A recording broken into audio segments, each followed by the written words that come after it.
It's Mondo Cool.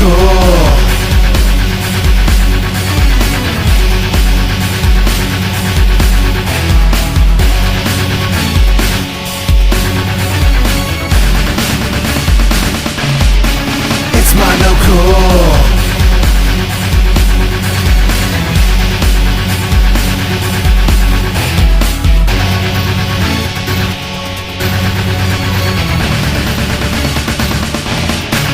It's Mondo Cool. That's right, boys. Mondo Cool. How you doing? I'm JerryTerrifying's Pixelated Head, and this is the very first episode of Mondo Cool TV. The first thing we're going to be talking about is Shenmue Christmas. Come with me and let's take a look at why Shenmue players fire up their Dreamcasts every year in the month of December and play along with one of the system's all-time greatest games. That's right, this is Shenmue Christmas right here on Mondo Cool TV. November 29th, 1986, a Saturday, a cold, snowy, wintry day in Japan. Young Ryo Hazuki is racing uphill towards his family home when he discovers someone's been wrecking up the place.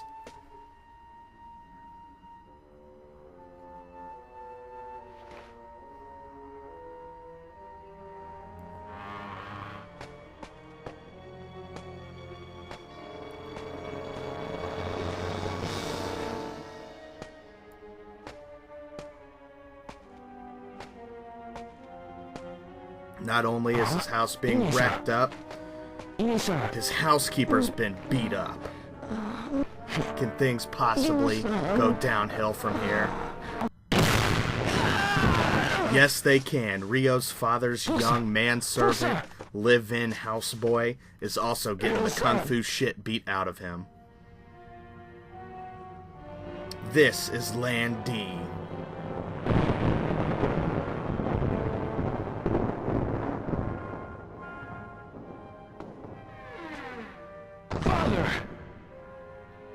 Stay back, Ryo. For the last time, where is the mirror?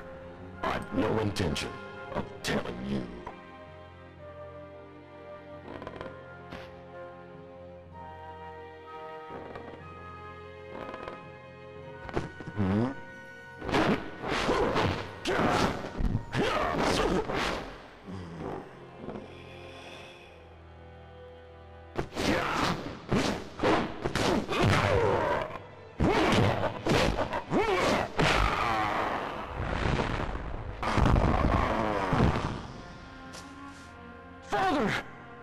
Why?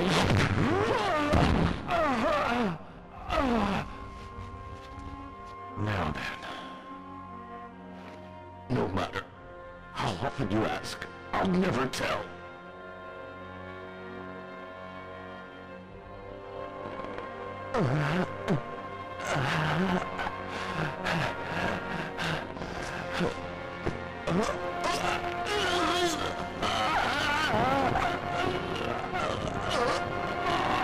No, don't! Hand over the mirror. Or else, your son. Wait! The mirror, it's buried under the cherry tree.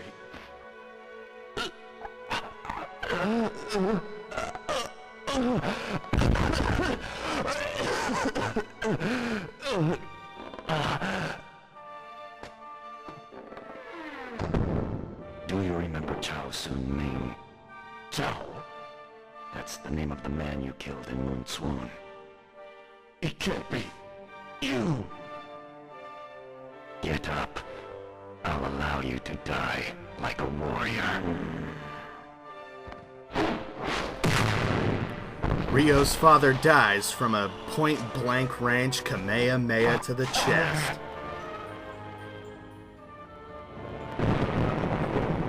This is the beginning of Shenmue's story. Ryo Hazuki vows to get revenge on Land D, the man that murdered his father, over this mysterious ancient jade mirror.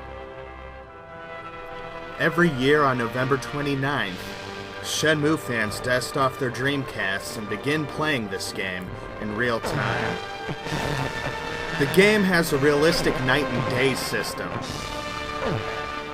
and following along in the days in the game, players through the month of December play along.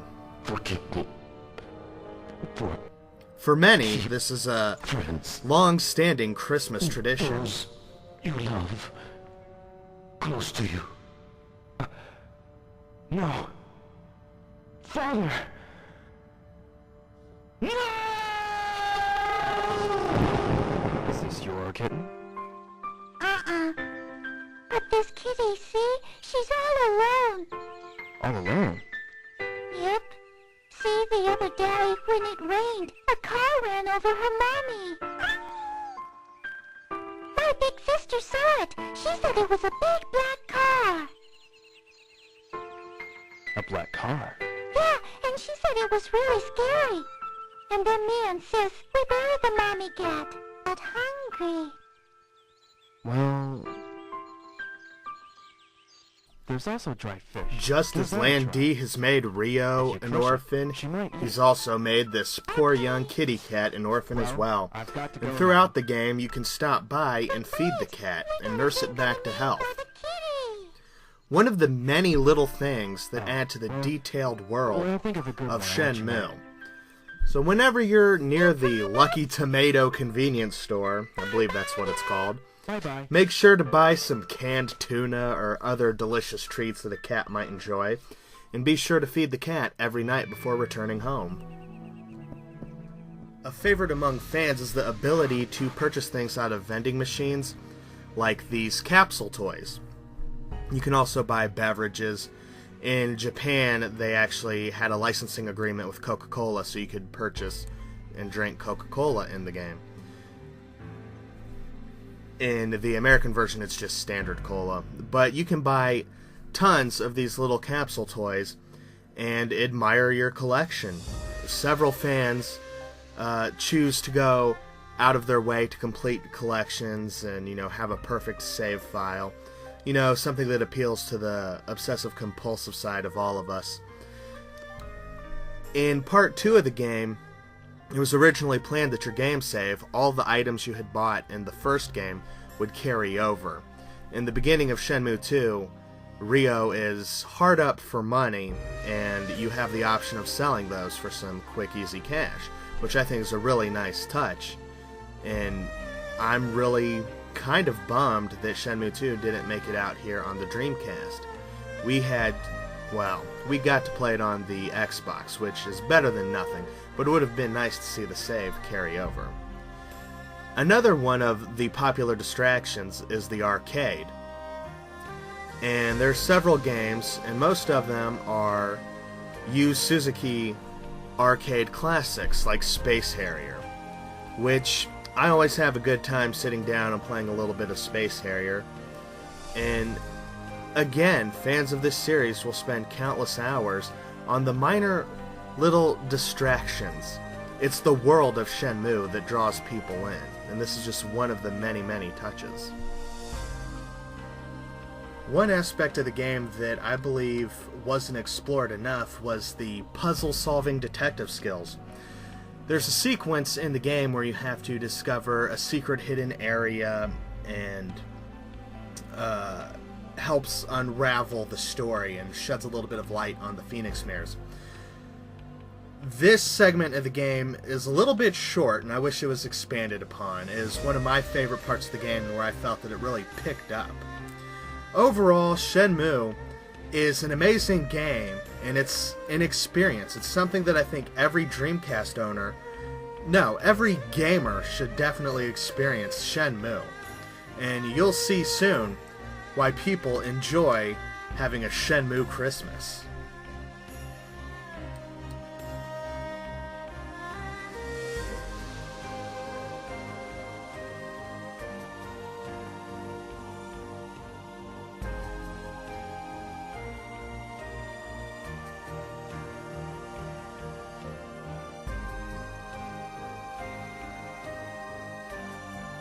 I hope you enjoyed that look back at Shenmue and how it plays part of people's annual Christmas traditions.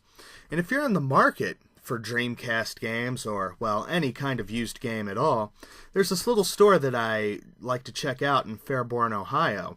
It's called Video Outlet.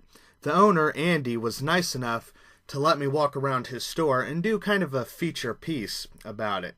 I had a nice little interview with Andy, and you can check that out coming up next right here on Mondo Cool TV.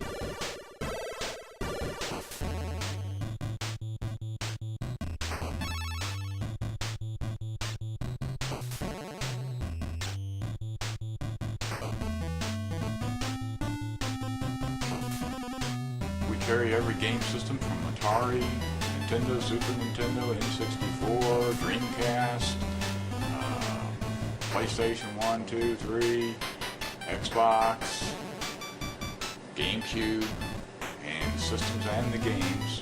Reasonable prices, everything you buy here is guaranteed.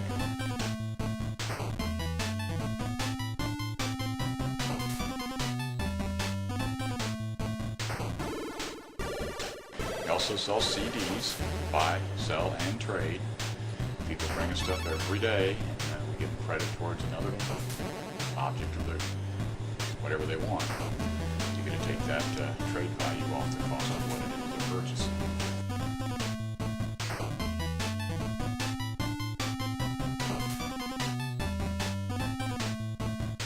There's just a lot of really good games that people still love to play.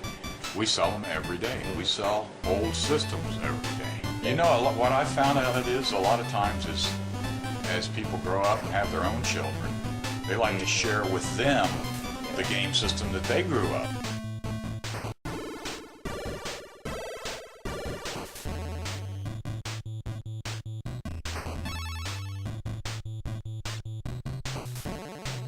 We've been in the video business since 1980.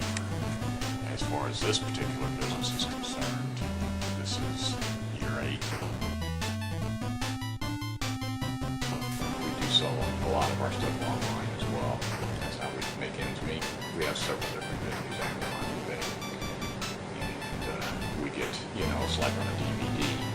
When a new movie comes out, 2 weeks forward, we just start getting tons of them in, more than we can sell out of our brick and mortar stores. It's actually, the economy's helping us a little bit because people's pocketbooks are so tight. Yeah. That they are turning more and more to use product in older systems and stuff.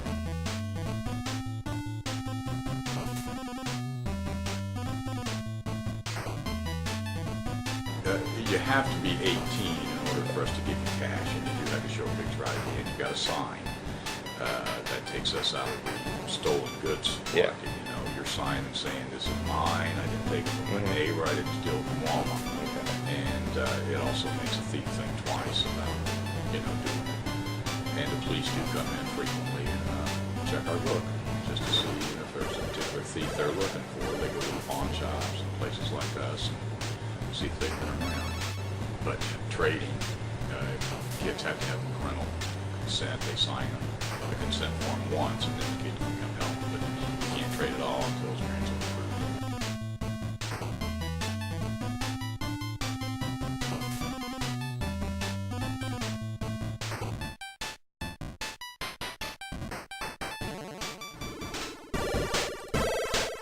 So, if you're in the market for any used video games, I definitely recommend checking out Video Outlet in Fairborn. It's located at 20 West Main Street, Fairborn, Ohio, 45324. The staff is very friendly and knowledgeable. I've only had great experiences here. There is a good selection of boxed Sega Genesis games. I've seen a bunch of boxed Nintendo 64 games. Personally, this is one of the places I go to scope out Sega Saturn games. The last time I was in here before filming this, I actually found a complete boxed copy of Tempest 2000 for $5. And you really can't, you know, argue with prices like that. So, go ahead, give them a shot, go in, see what they got. They got a nice selection, and tell them JerryTerrifying sent you. During the day Dayton area, for sure go check out Video Outlet at 20 West Main Street, Fairborn, Ohio. And the moment we've all been waiting for, number 9 on the top 10 video game console countdown, Sega Master System.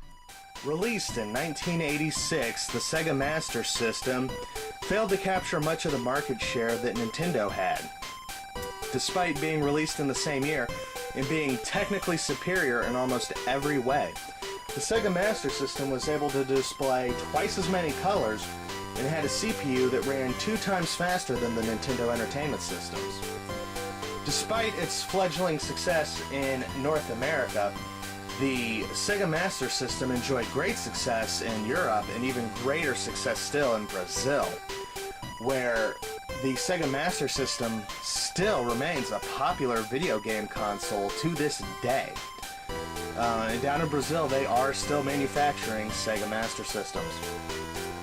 One of the cool things that I enjoy about the Master System is that it plays games on cartridge as well as on the Sega card, which is a lot like the TurboGrafx Hue cards. The card games are inserted in the front of the Sega Master System, as well as the adapter for 3D glasses. You insert this adapter in the front of the unit, and then in this 3.5mm jack, you plug in your 3D glasses. I actually do not have a pair of the 3D glasses for the Sega Master System, as they're pretty rare and expensive. The Pioneer Laser Active actually uses a pair of 3D glasses that operate similarly and can be used with the Sega Master System. This is the Sega Master System's basic controller. This hole right here allows you to screw in a thumb stick, so it operates more like an arcade joystick. You have a start button that's also labeled 1, and then the number 2 button. Now, this is very similar to the Nintendo Entertainment System's controller, except it's missing a start and select button. The pause button is actually built into the unit itself, which I'm not personally a fan of. I'd rather have the 2 extra buttons on the controller.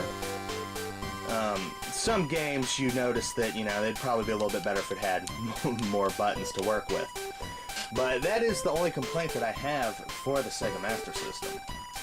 It also came with a light gun called the Light Phaser, which is a very futuristic looking light gun.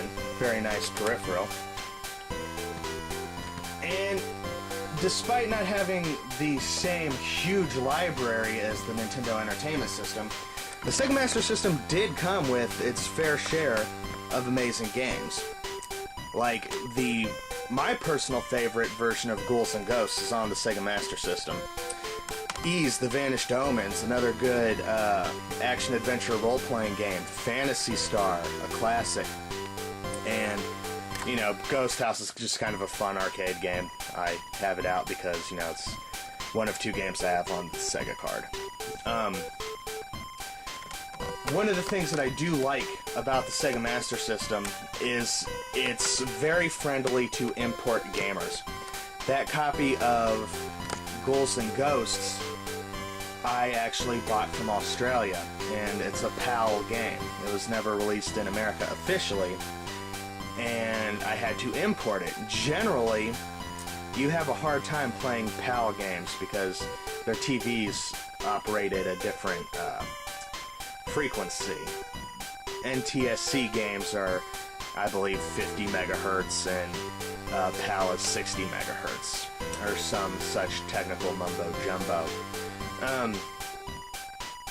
But the Master System has no region lockout, and that is something I enjoy because, like I said, most of the Master System success was found in Europe and Brazil. So being able to easily purchase Master System cartridges and play them on my North American system, it's just very nice. I got that copy of Ghouls and Ghosts for $10, and it plays in my system just fine, and it's my favorite version of Ghouls and Ghosts. It has an in-game store where you can buy upgrades and health packages.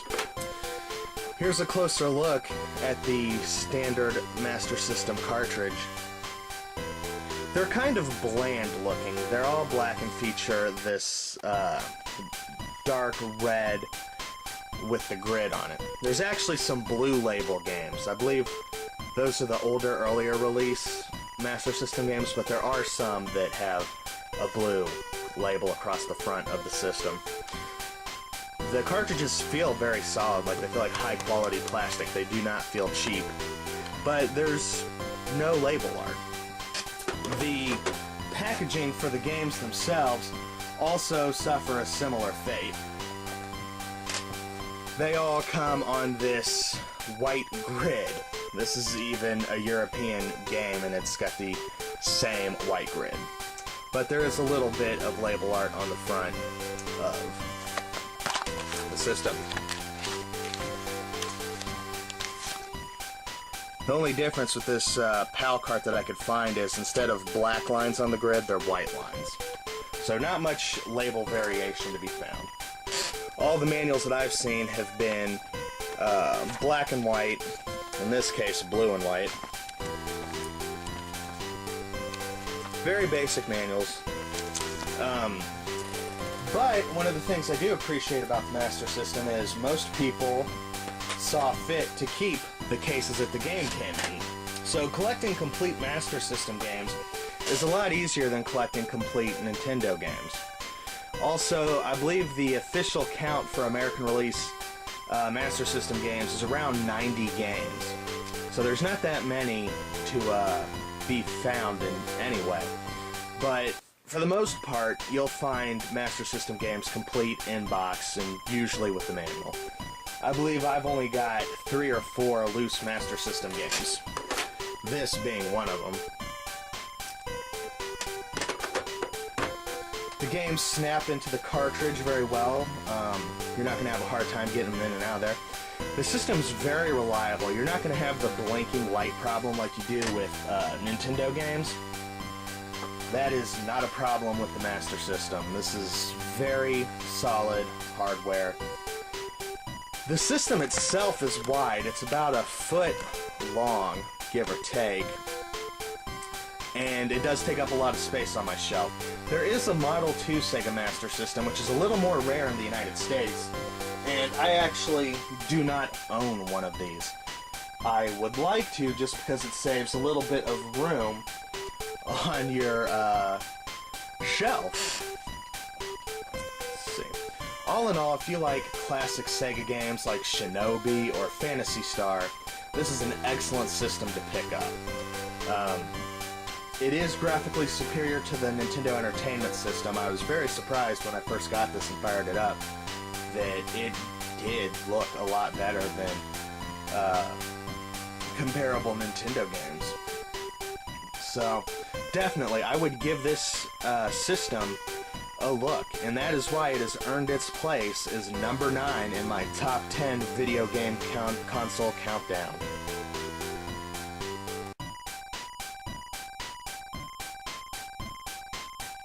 That's a damn fine console you made there, Sega. Let's go ahead and take a look at this review of Shinobi for the Sega Master System, one of my favorite arcade classics for the system. A new Sega arcade hit comes to life on the Sega System. You're Joe Musashi, a mild-mannered martial arts instructor, but you have another job as well. When duty calls, you're a master ninja. Your mission: an evil terrorist network, the Ring of Five, has kidnapped the children of the world's leaders. You must get the hostages back and defeat the Ring of Five.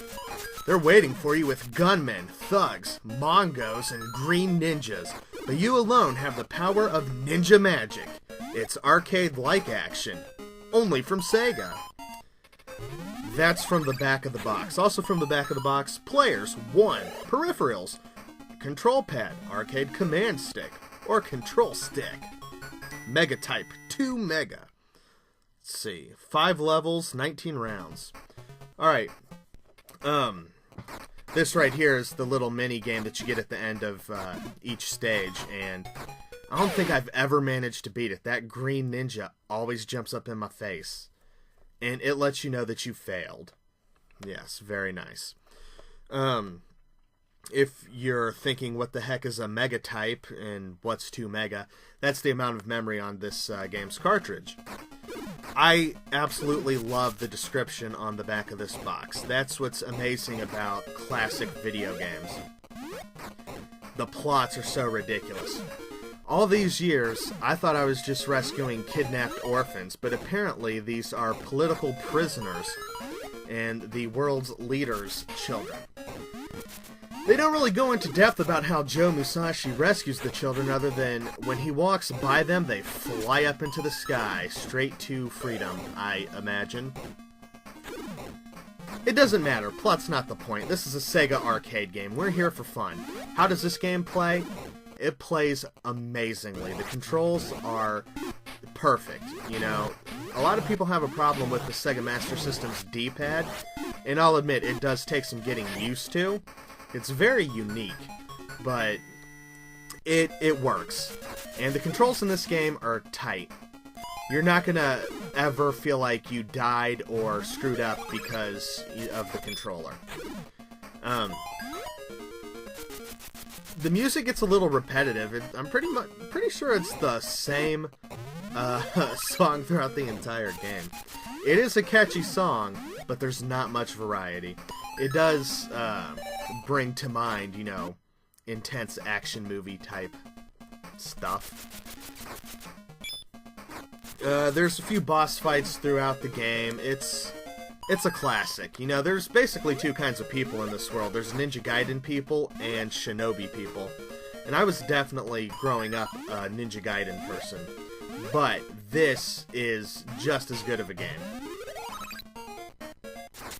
So, if you find yourself in the situation where you own a Sega Master System and you're thinking, gee, hey JerryTerrifying, what games should I buy for my Sega Master System? You should definitely buy Shinobi. This is a very easy to pick up and play game. There's a little bit of a, I wouldn't say learning curve, but you know, within a half an hour, you're going to have a firm grasp of how to play this game.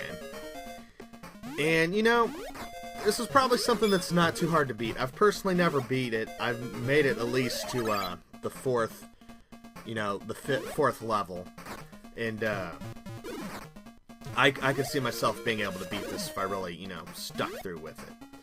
So I'm definitely going to give this game a rating of Mondo Cool. It's a classic, and you really owe it to yourself to play this. If you consider yourself a classic or retro gamer, you definitely have to pick up a version of Shinobi. Not necessarily the Master System version, which is an amazing version, but I believe there's a few ports to other systems. I think there's a version of Shinobi on the TurboGrafx 16. I may be mistaken on that. But this is a good game for the Master System library.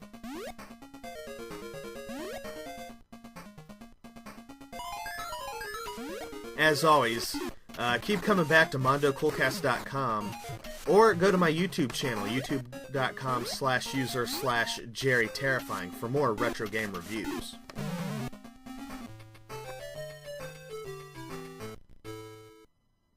And that does it for the first episode of Mondo Cool TV. I'd like to thank everyone at home watching on DATV. And if you liked what you saw and you'd like to see more, head on over to MondoCoolCast.com, where you can check out older episodes of Mondo Cool TV, as well as related supplemental videos. I'd like to thank Seth Rock and VTZ for making the opening theme, 911 Bones for putting together the opening credits, and I'd like to thank Critical Failure for letting me use the other music that was used throughout the episode. Big thanks to those guys. Check out their websites. You'll see them in the end credits in just a second here. That's right, boys. It's Mondo Cool.